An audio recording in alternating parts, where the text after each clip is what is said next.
It occurred in 2015 at a vocational high school in Nagakawa, Japan.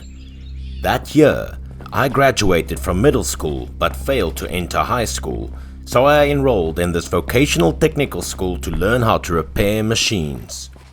Our school had just built a new and very spacious facility, and the three of us lived together in a dormitory. The bond between the three of us was strong.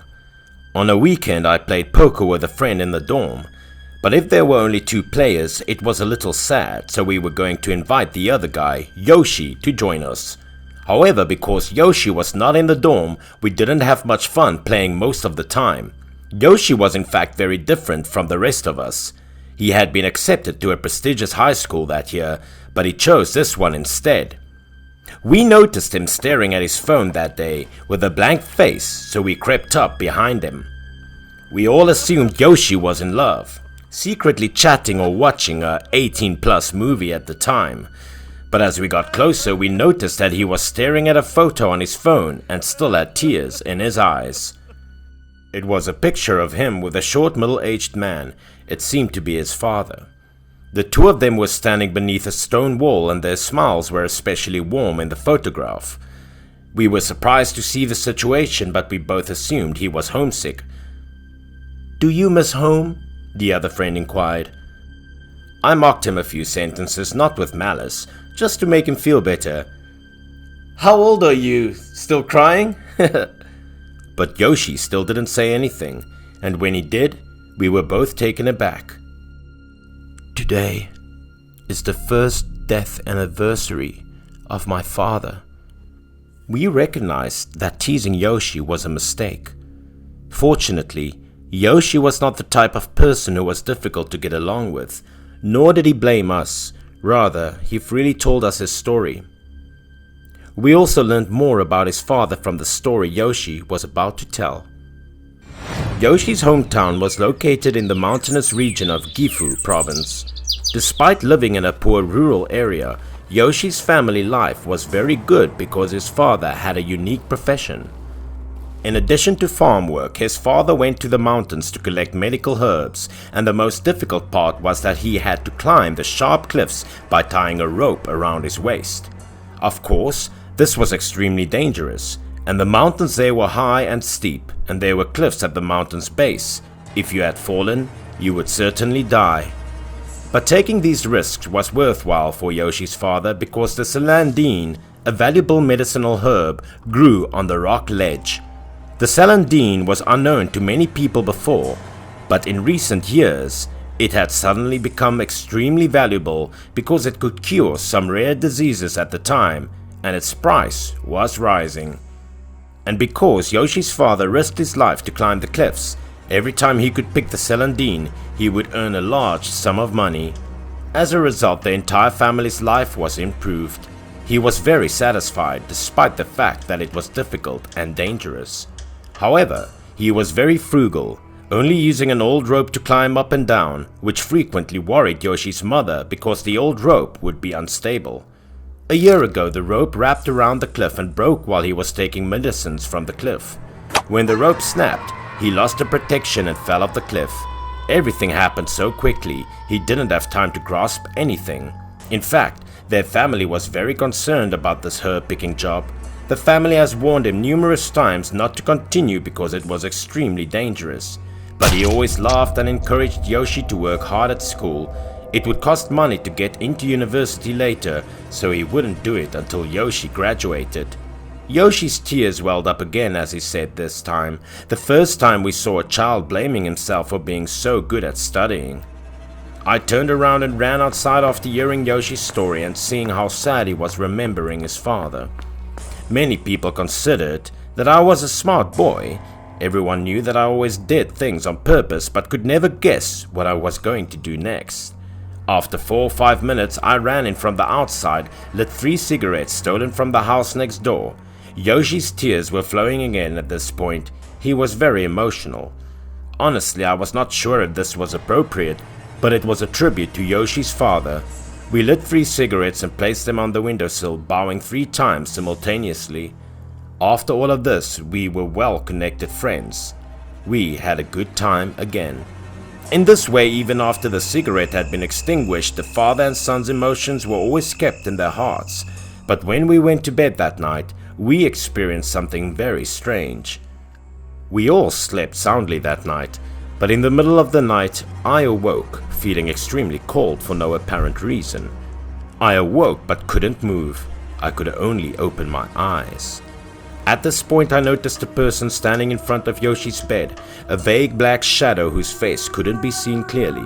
But I had a strong feeling that the person was his deceased father. The man sat on Yoshi's bed, smoking a cigarette and still talking to him in his mouth. His voice was so deep that I could only faintly hear it. He admitted it was his fault and advised Yoshi to take good care of himself, his mother, and to do well in school when he grew up. Yoshi was crying all the time, but he didn't wake up.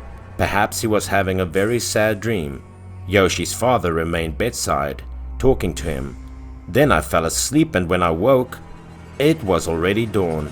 Yoshi's eyes were very red after waking up, and the dark circles under his eyes were also very visible, possibly due to his dream last night, in which he cried all night.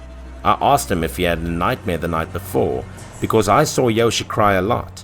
I quickly remembered last night's incident and told Yoshi.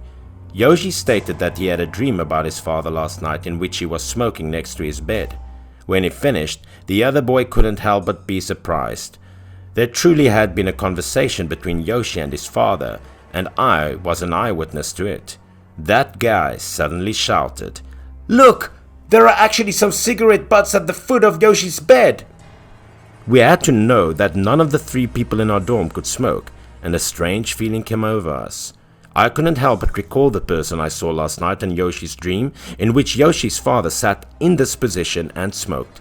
Yoshi's tears flowed again as he sat on the bed, reaching out his hand to touch where his father had sat, as if the warmth that his father had left behind remained. "Don't worry, Dad. When I grow up, I'll take care of myself and Mother. I'll be a strong man." This was a sacred event that I witnessed firsthand, and to be honest, I was not afraid. In my heart, I only had a warm feeling about Yoshi's father-son relationship. We all graduated. Yoshi was introduced to work by the school, and the salary was also good. I believed his father was also relieved.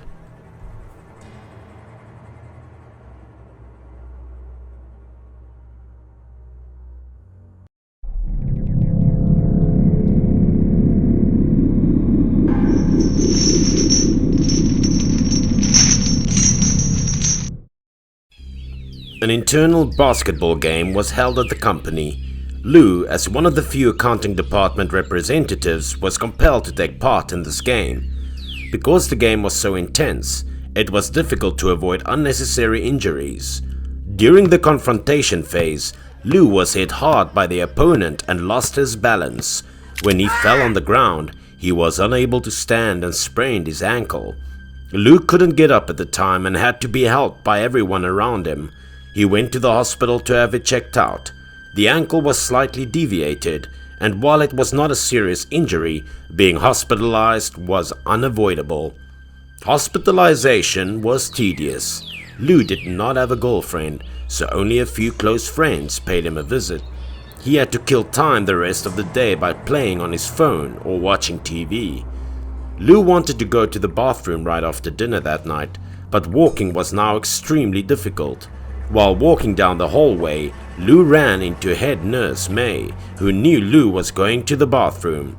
The nurse informed him that the water pipe in the toilet on the 5th floor was broken and in need of repair, and he was directed to another floor.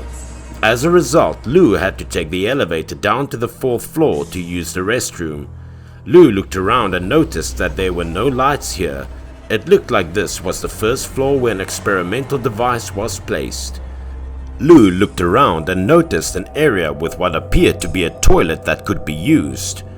Lou rushed through the bathroom and was washing his hands in the sink. In the mirror, Lou noticed someone passing by. Although it was impossible to tell who it was, it looked like an elderly man. Lou was unconcerned about this.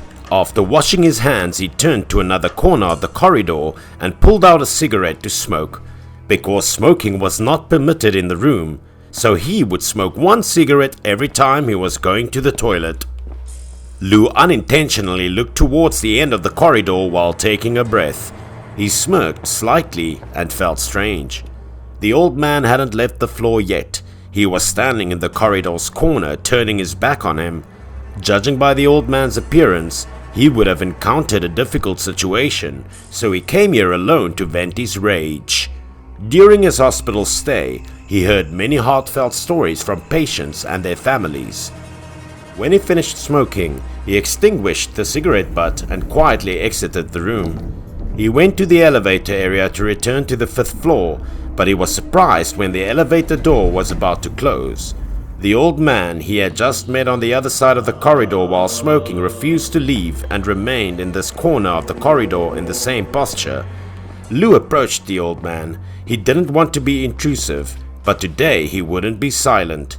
Lou handed the old man a cigarette and said, "Old man, whatever you're up to, let's start with a cigarette, right?" The old man ignored Lou and refused to budge. Lou couldn't understand, so he moved closer and only saw the old man mumbling something. After a long period of listening, he heard what sounded like a string of numbers, 9917. Lou was perplexed, so he shifted his position to the old man's side, intending to ask him what the numbers meant.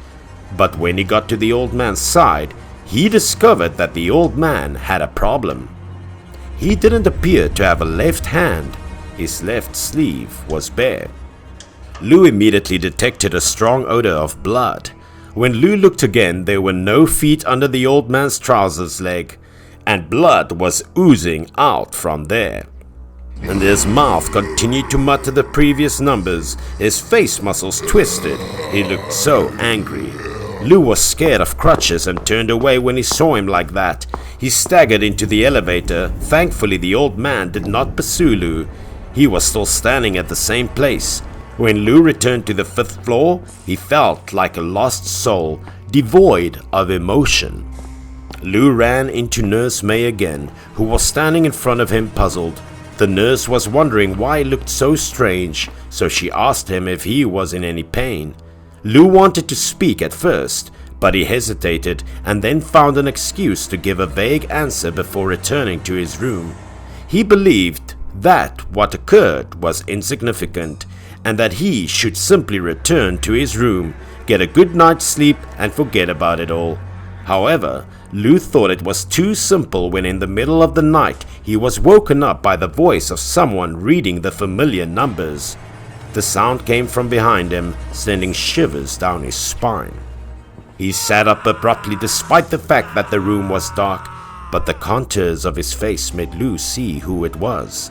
The old man's face remained the same as before, angry, with his teeth grinding and his mouth constantly repeating the numbers. Lou screamed and tried to flee instinctively, but due to the pain in his leg, he lost control and fell on the ground. When he collapsed, the lights in the room turned on, indicating that this was not a dream. Nurse May's voice came from the door. Perhaps Lou's scream drew the attention of Nurse May, who dashed over to investigate. Lou couldn't believe what he had just witnessed, but when he got up, he noticed that the old man by the bed had vanished. May was extremely concerned after witnessing Lou's unusual actions. The nurse rushed to help Lou up. She suspected he had fallen because his leg was hurting. Lou inquired of Nurse May about the presence of an elderly man in the room. Surprisingly, May stated that there was no one else in the room. Lou claimed that an old man was standing beside his bed just now. Nurse May noticed Lou's panic and attempted to calm him down. Nurse May's reaction surprised him. Did he really see it incorrectly? Suddenly, he remembered the strange number sequence he had heard. He inquired of Nurse May as to whether she was familiar with the sequence. He claimed that the old man he met only repeated these numbers over and over, as if he was trying to communicate with him. Nurse May believed he was stressed and advised him to get more rest, but she still jotted down the figures before leaving. Unable to sleep and fearful of turning off the lights, He remained awake in the hospital room until the morning. The next day at noon, Nurse May arrived and informed them that she had investigated the strange number. It was, in fact, the patient number. It was the code of an elderly man who died in a hospital many years ago from a serious illness and was once in his patient room. She comforted him with a smile. Such things happened all the time in hospitals. It was not uncommon. It turned out that Nurse May, like Lou, had the same experiences when she first started working at the hospital. But the more she got used to it, the less these spirits would harm her, just make her a bit nervous. Some people could sense spirits, while others couldn't. However, anyone encountering this for the first time would be equally terrified. Lou was discharged half a month later, and when he walked out of the hospital, he felt much better. It was just terrifying encounters like these that everyone would have while staying at the hospital.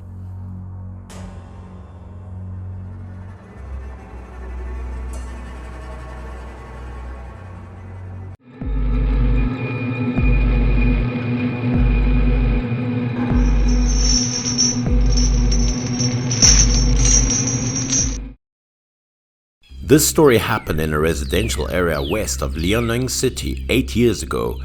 That year, after graduating from technical school, I was assigned by school to work at a mechanical processing factory. That factory had an agreement with our school that would pay little salary for fresh graduates like us. At that time, we were in the category of interns because we didn't know much, so we had to let them use us. However, during that time, I met some good friends. When we had a rest on Sunday, we would gather to play games and have dinner together. That same day, my colleagues Xin and Fang would come to Fi's house to cook and drink together. Fi's parents were away for a few days so we could have fun. We just walked to Fi's house and chatted happily. As we approached the gate, an older man with white hair walked past us. We didn't pay much attention to the older man's ugly appearance, but the moment he passed us, I actually smelled a strong, rotten smell. The smell was so unpleasant that it made people nauseous. It was like the smell of an animal that had been dead for more than 10 days with maggots. We all frowned at the older man. At that time, I thought it was strange. The older man was well dressed and had a nice figure, but why was he so smelly? Fi lived in the same neighborhood as the older man, and they were very familiar. When I inquired about the older man, Fi introduced us. The older man's age was younger than his appearance, but why he became like that, no one knew. This incident would certainly make people curious.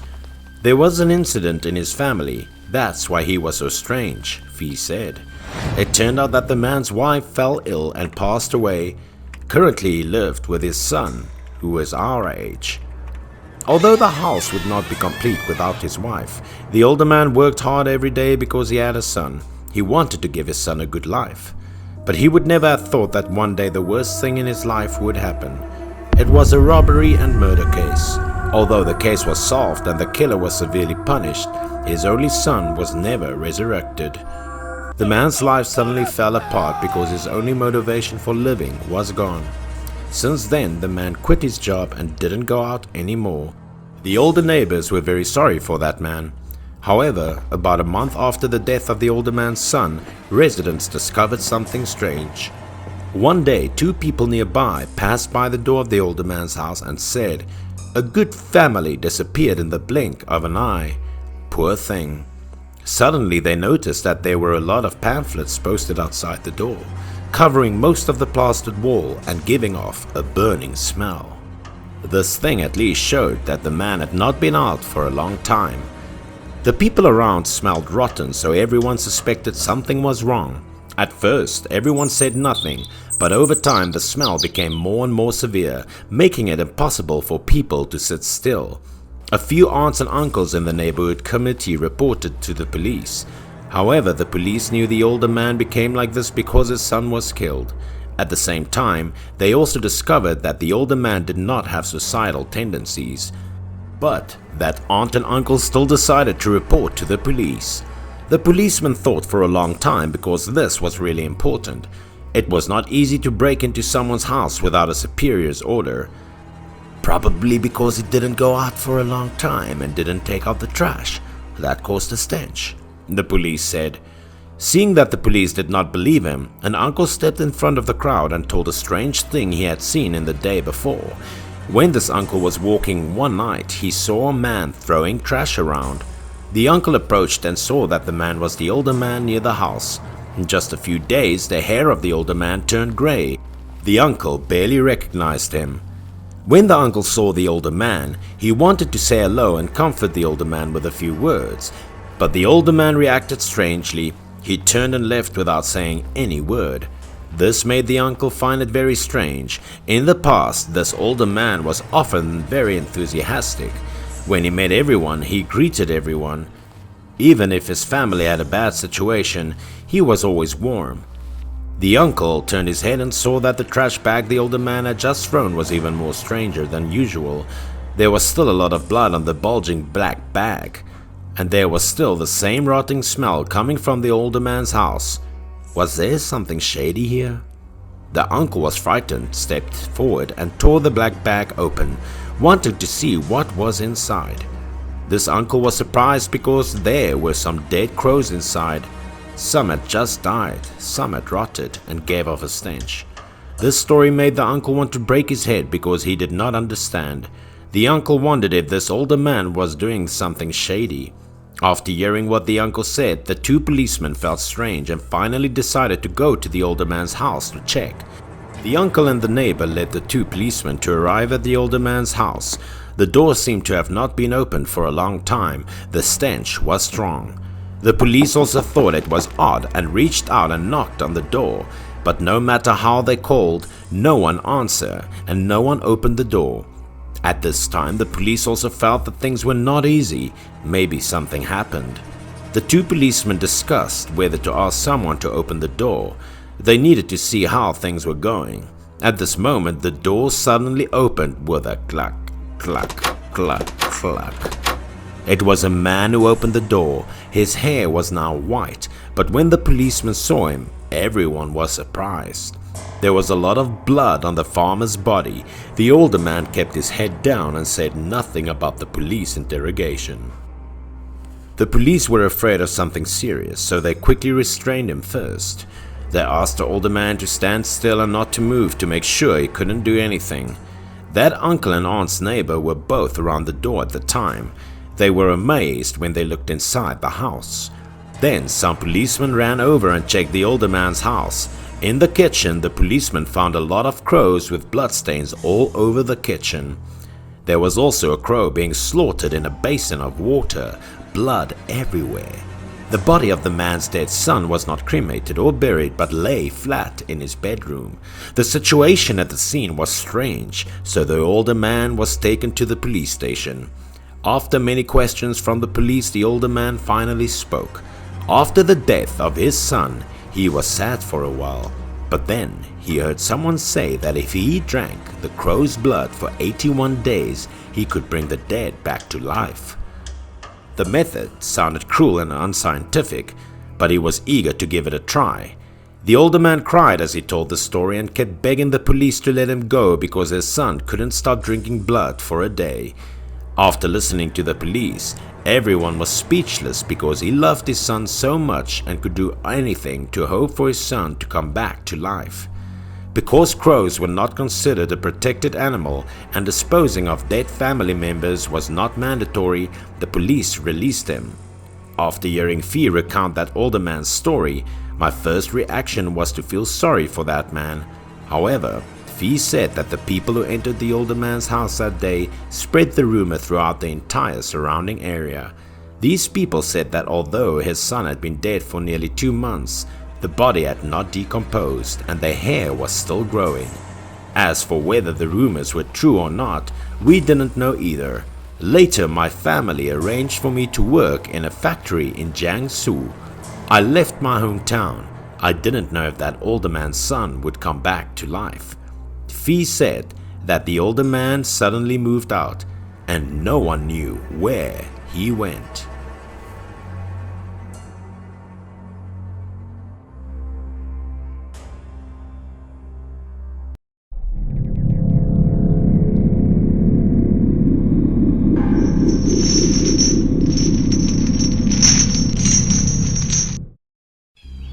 It occurred in 2008 in a small village north of Hiroshima, Japan.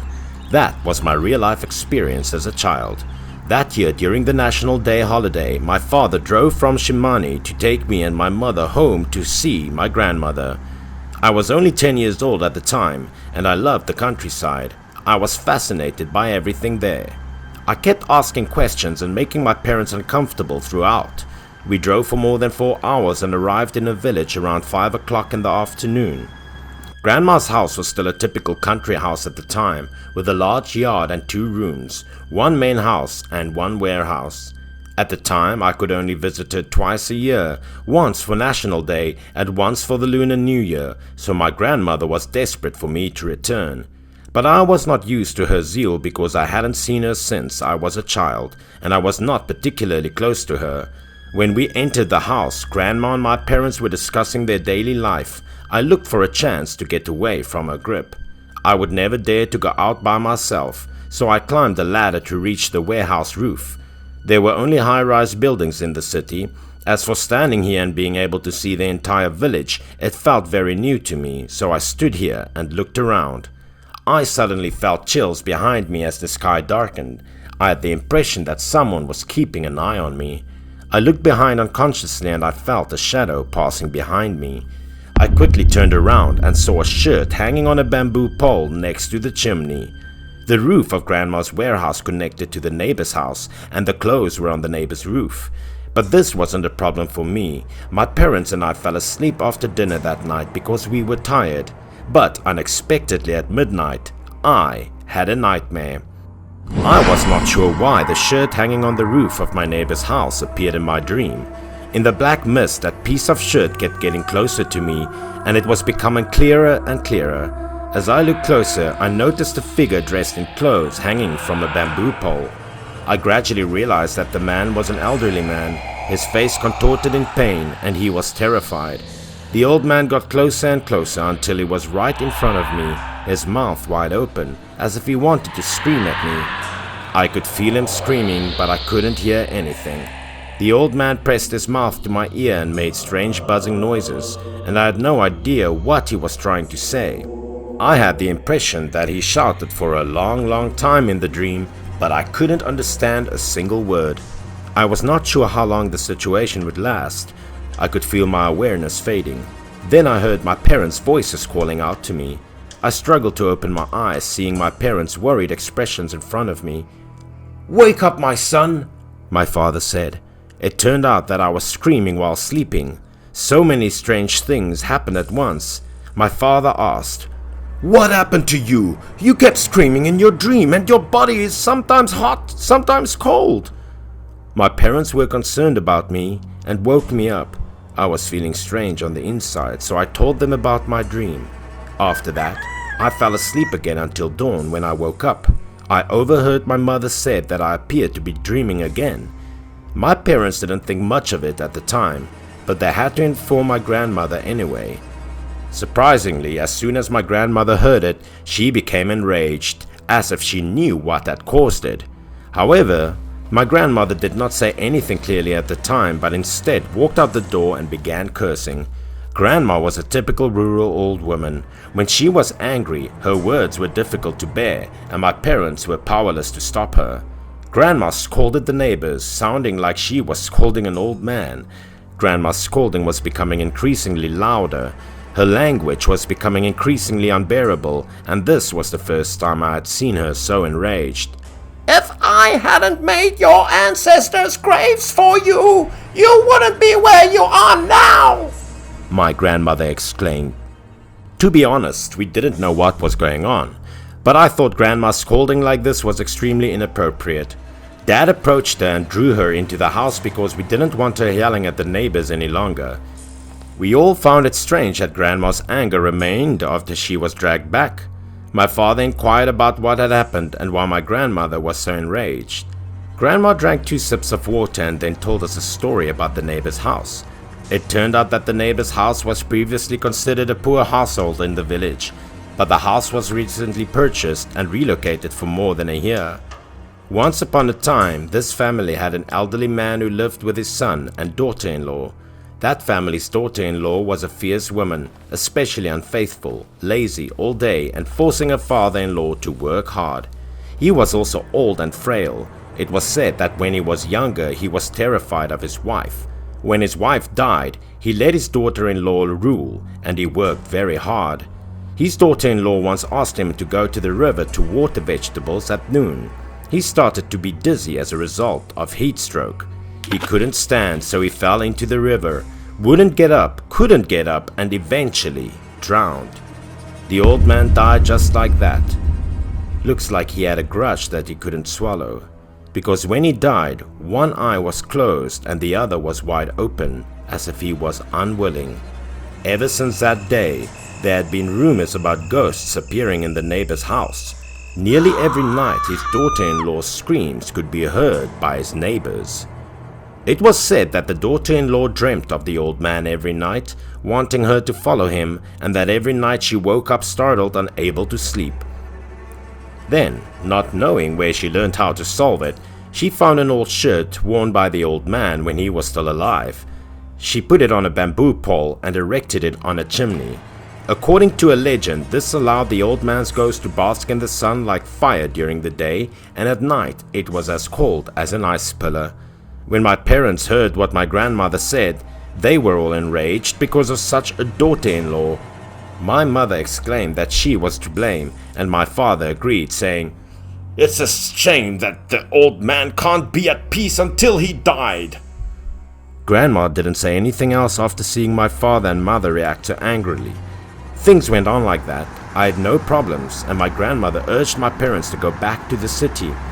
Grandma was concerned that I would be injured again. Every time I returned to my hometown, I discovered something new and liked a lot of things.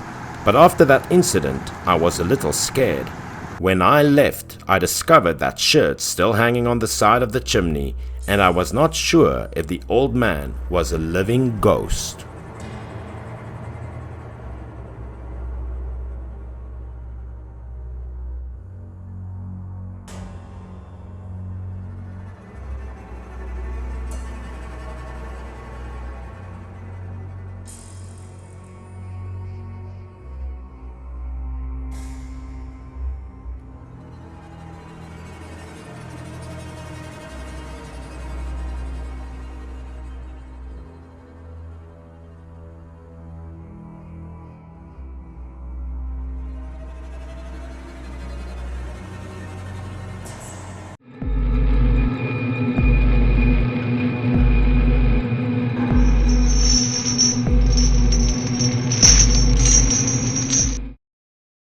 This story happened in a mountainous area in Thailand in 2003. It was famous for its rich natural resources and majestic scenery. At the time, the mountains near the town regularly emitted loud explosions that caused the ground to shake violently. This phenomenon had happened so many times that people here had become used to it. The explosions was not a sign of an earthquake or landslide, but rather caused by the quarry team of the town. In the past few years, construction had been carried out everywhere. The stone materials had become a common thing. The quarry team would place some cannons on the cliffs and detonate them. After the smoke cleared, they would proceed to collect stones. During a blasting, a young man ran before and saw the scene in front of him surprised. His mouth stammered as he called for the older workers to come and see. The captain of the quarry team pushed aside the young man who was looking up at the cliff and moved up. However, the captain's eyes also showed bewilderment. After a corner of the mountain was mostly destroyed by the explosion, something strange appeared. It didn't look like an ordinary stone. On the stone there was a layer of scales like dragon scales. There were no artificial traces, but how could there be such a finely carved stone? Some on the team were a bit shocked and scared after seeing it, because everyone had lived on this mountain for many generations, and everyone knew this mountain was very sacred. The captain seemed to know something about the strange stone, but he tried to suppress his fear because he did not want to affect his work and those around him. The explosion shattered many surrounding rocks, but this dragon-like rock was still intact without a crack. So the quarry team had to stuff more explosives into the holes under the dragon stone and detonate it again. After completing the preparations, the quarry team quickly returned to hide behind the large stones, ready to detonate. Immediately after, a loud explosion reverberated throughout the forest. The surrounding mountains were also shaken. Nearby areas were also affected by this large explosion. The rock and soil fell, and everywhere was mist with dust. This explosion even startled people living at the foot of the mountain. It seemed this was the biggest blast a quarry team had ever made. Even the workers hiding behind the mountain were almost injured by the rubble falling from the mountain. The captain lit a cigarette to calm himself. He had been doing this job for many years, but he was still afraid when he blew up rocks. After all the rocks fell, the construction team came out and checked the condition of the Dragonstone earlier. This time everyone was surprised and terrified, not believing what was happening in front of their eyes. The rock that resembled a dragon remained unbroken or even chipped after a massive explosion. The captain stepped forward to inspect the Dragonstone thoroughly, then suddenly shouted in terror. This stone was indeed a natural one, but it had intricately carved patterns, solid, which could not be damaged. While the captain was wondering what to do, he heard thunder. Black clouds came, and the sky suddenly darkened. The captain, who had never believed in spiritual matters, felt a bit scared this time, so he ordered the team to return to the village. When it was dark, Padan, the captain, still wondered about the dragon rock under the mountain. He then took a bottle of wine to the house of an old stone worker in the village to ask about it. This old stonemason had been dealing with stones his whole life in the mountains, so he had a lot of experience with these kinds of stones. Padan wanted to consult the older man about the dragon rock. After drinking 2 cups, Padan immediately told the older man about the strange stories he had encountered today. After listening to Padan tell, the older man suddenly remembered the dragon god that his master once told him about. People said that it was a true ancient dragon.